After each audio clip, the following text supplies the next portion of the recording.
Damos la bienvenida al doctor Andrés Martínez. Él es profesor de la Universidad San Francisco de Quito y de la Universidad de Cuenca. Es experto en Derecho Constitucional. Doctor Martínez, la Corte Constitucional emitió un dictamen de admisibilidad a la solicitud de juicio político en contra de Guillermo Lasso. Va a ser la primera vez desde el regreso de la democracia que un presidente es llevado a juicio político. Se requieren 92 votos, que se los ve probable a juzgar por el reciente pasado, por lo que se ha dado en la Asamblea. Y el gobierno, por su parte, pone en la balanza la posibilidad de disolver la Asamblea Nacional para evitar ser destituido, decretando la muerte cruzada. Esto genera no solamente estos dos escenarios, hay también otros posibles. Quisiéramos analizarlos con usted. Muchas gracias, estimado Gustavo. Un saludo, por supuesto, a su distinguida audiencia. Yo creo que al final del día, como usted dice, han pasado tantas décadas de que se vuelva a activar un mecanismo de este tipo, pero sobre todo creo que vale la pena recordar que la Constitución del 2008 ha diseñado ciertas válvulas de escape desde un punto de vista de un diseño institucional para dar unas respuestas, es decir, que no se resuelva de una manera, si ustedes quieren, fuera de la norma, sino que la propia Constitución prevé unos mecanismos. El uno, un juicio político, por supuesto, una destitución o muerte cruzada y, por supuesto, también una renuncia. Frente a cada una de estas situaciones, podríamos tener nosotros también, si usted quiere, unos escenarios. El escenario número uno sería, por supuesto, el hecho de que la Asamblea Nacional llega a realizar el juicio político y sobre todo llega a censurar y destituir al presidente de la República, con lo cual la propia Constitución activaría automáticamente, en este caso, la sucesión del vicepresidente de la República. La segunda opción, que también podría llegar a pasar, y ojo, no es que impediría obviamente la realización del juicio político, pero al menos aplacaría de pronto en teoría los ánimos, sería una posible o eventual renuncia del presidente de la República, donde también quedaría el vicepresidente. Un tercer escenario, utilizando precisamente esta misma situación, podría darse una renuncia sucesiva, tanto del presidente cuanto del vicepresidente, pensando que obviamente al haber llegado como un equipo, con el propósito de hacer, si usted quiere, un espíritu de cuerpo, realizar la denuncia, la renuncia, con lo cual quedaría ahí sí el presidente de la Asamblea Nacional, teniendo en cuenta que quedaría el presidente de la Asamblea Nacional, con lo cual él, por mandato constitucional, debería pedir que, obviamente, el Consejo Nacional Electoral convoque a elecciones. Y un cuarto, me va a decir cuatro, sí, efectivamente también podría haber un cuarto escenario y que también podría trasladarse al primero, que sería una eventual destitución de la Asamblea, pero de manera controlada, es decir, la famosa muerte cruzada. Muerte cruzada que obviamente es un mecanismo híbrido, no es propio del presidencialismo, más bien es propio del parlamentarismo y se adaptó al presidencialismo ecuatoriano en la Constitución del 2008. ¿Qué ocurriría en ese caso? El presidente de la República, sea por uno de los causales que invoca la Constitución, sobre todo se entendería que podría activarlos por grave crisis política o conmoción interna, decretaría esta muerte cruzada y obviamente la asamblea se iría a su casa y él gobernaría vía decreto ley con el control de estos decreto ley por parte de la Asamblea Nacional. Sin Vamos a embargo, analizar cada uno de estos cuatro escenarios planteados por usted. Pero antes de compenetrarnos en cada uno de ellos, esperemos que el tiempo nos dé para analizarlos todos. ¿Cuál ve usted como el escenario más probable en los actuales momentos? yo creo que el escenario más probable, un poco por lo que se ha visto las respuestas tanto del propio Ejecutivo, los miembros de su partido político, así como de los interpelantes y de los asambleístas en general, es que sí se va a producir el juicio político. No nos olvidemos, y creo que vale la pena hacer un llamado de atención, que el propio dictamen de la Corte Constitucional solamente deja uno de los causales, es decir, no contempla todos. En consecuencia, habría que concentrarse únicamente sobre aquella posibilidad de peculado en el caso de Flopik. Solamente en ese, no se podrían utilizar los otros argumentos. Esa es una primera cuestión. Una segunda cuestión, que el día de hoy algunos asambleístas que en teoría se contaban como votos, entre comillas, seguras, han dicho que se debe analizar precisamente cuáles van a ser las pruebas que se utilicen precisamente para demostrar este causal. Si vamos en ese sentido, de pronto lo que podría llegar a ocurrir es que se realice el juicio político y ahí también podrían haber dos cuestiones. Uno, que no existan los votos suficientes y perdón la expresión, les pasaría un chasco similar a lo que pasó con la muerte cruzada a la destitución de junio pasado, del año 2022, o en su defecto, si ya van a tener los votos, probablemente en un acto de valentía, entre comillas, el presidente de la República firmaría la muerte cruzada delante de ellos en el propio Parlamento. Luego de eso, ¿cuál la otra posibilidad la ve usted factible? La otra posibilidad que podría obviamente establecerse directamente sería aquella que el presidente de la República pueda renunciar. Y digo esto más desde un punto de vista de una estrategia política que podría llevarle al grupo de gobierno a pensar en lo siguiente. Si usted inicia una muerte cruzada, tal como lo establecen los mecanismos, automáticamente sí se queda y se disuelve la asamblea, pero se tiene que convocar inmediatamente a elecciones.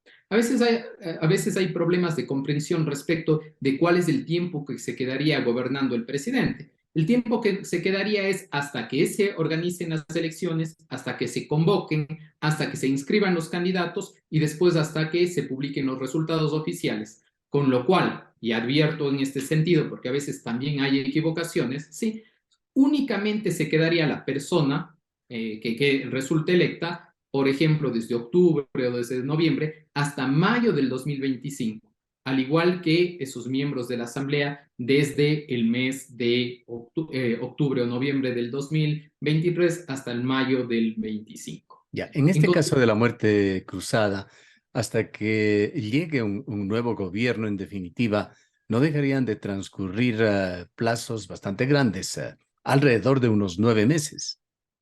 Yo no creo que sería tanto como los 9 meses, yo creo que sería un poco menos, estamos hablando aproximadamente de unos 5 meses o 6 meses, que es el cálculo que más o menos se demora entre convocar y, por supuesto, realizar la primera, segunda vuelta en el supuesto que exista y después, obviamente, los resultados oficiales. ¿Cree que se pueda lograr ese grado de ineficiencia, sabiendo y habiendo visto cómo funciona el Consejo Nacional Electoral? Yo creo que no solamente nos llamaría la atención lo que podría pasar a nivel del Consejo Nacional Electoral, sino sobre todo la respuesta que habría desde las calles. Yo creo que eso no Ujú. hay que descuidar, es un aspecto importante. Muchos movimientos sociales, entre ellos el movimiento indígena, han dicho que no quieren la figura de la muerte cruzada. En todos los escenarios, estimado Gustavo, que estamos hablando en este momento, estamos hablando dentro de un marco constitucional e institucional, es decir, son mecanismos diseñados por la propia Constitución para dar una respuesta. En consecuencia, más allá de afinidades, de obviamente odios de uno u otro lado, creo que son mecanismos que, si la propia Constitución los establece, son mecanismos que se podrían llegar a usar. Claro, la reacción podría ser diferente. Y creo que es importante referirse a esa posibilidad, ya sea a partir de una renuncia o a partir de una censura del presidente de la República, el hecho de que muchos políticos y sobre todo detractores del actual gobierno piensan que obviamente con la salida del señor Lazo automáticamente podrían quedarse con el poder. Y no hay nada menos cierto porque para eso hay un vicepresidente y Ujú. ese vicepresidente, el señor Borrero, debería terminar su mandato hasta el 2025. Pero Son siguiendo el hilo a partir de nuevas elecciones, la otra situación que merece un análisis ya no tanto legal como político, los partidos, los movimientos políticos podrían alistar tan pronto sus cuadros como para dentro de 6 meses tener un nuevo gobierno. Esto, de hecho, y es la lectura que se hace, daría una enorme ventaja a un partido político que se encuentra en permanente campaña de una o de otra manera, que sería el correísmo. Pero, ¿y los demás?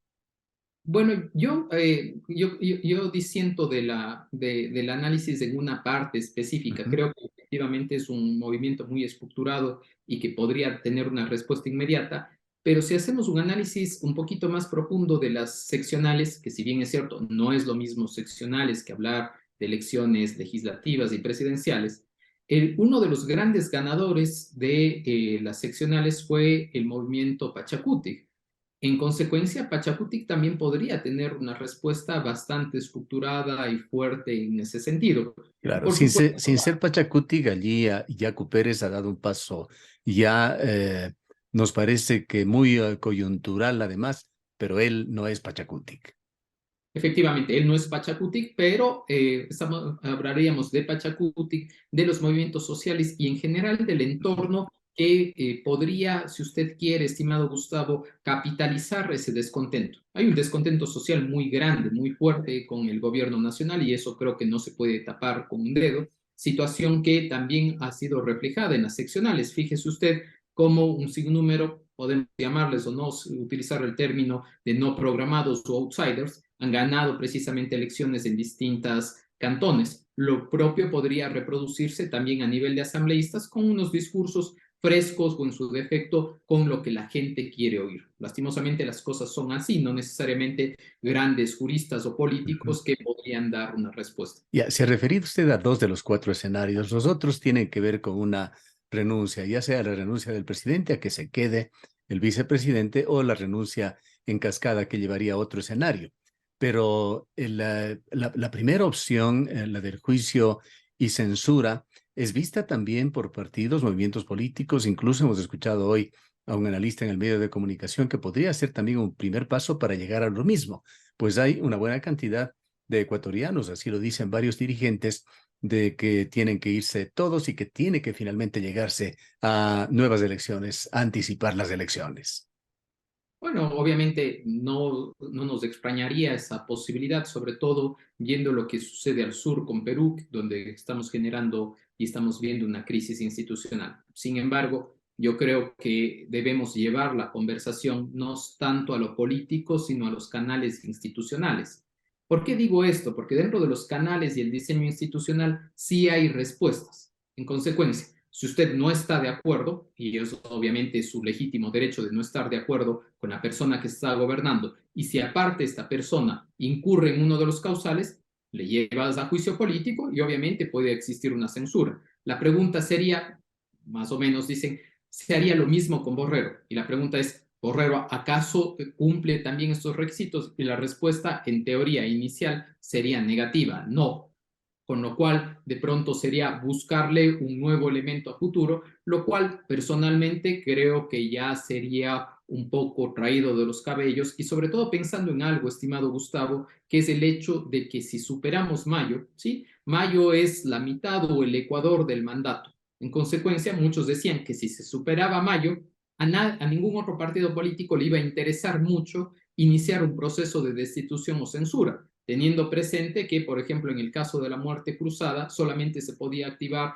en los 3 primeros años. ¿Por qué? Porque haciendo un timing político lógico, ¿sí? El último año ya es más prudente hacer campaña para 4 años y no para quedarme un año, 3 meses.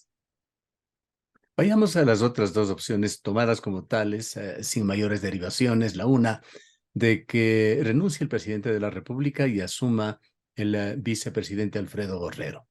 Y la otra, que sería esa renuncia, si podemos llamarla, en cascada, en la cual queda Virgilio Saquicela.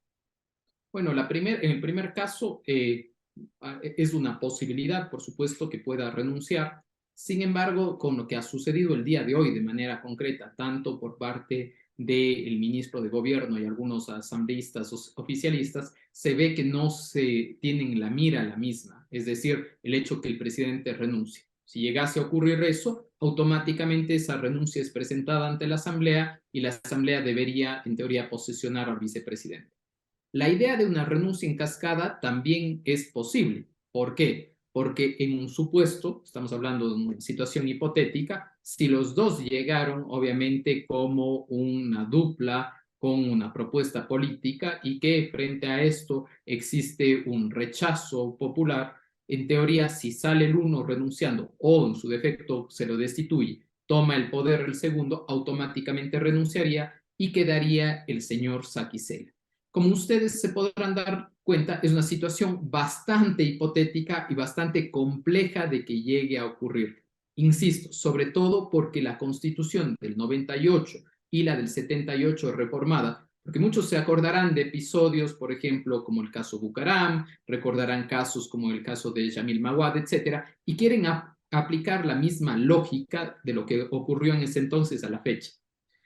La constituyente del 2007-2008 dio respuestas específicas precisamente para que eso no llegue a ocurrir. Si nos fijamos en los procedimientos ahora son más controlados y sobre todo con más válvulas de escape para dar una respuesta en este sentido. Vistas las alternativas, doctor Martínez, y aquí le hacemos una pregunta personal, de su criterio personal. Dadas estas alternativas y sabiendo además de que pueden pasar muchas cosas de por medio, que hay muchos elementos al azar, ¿cuál de las cuatro alternativas ve usted como la que menos daño haría al país, menos daño colateral?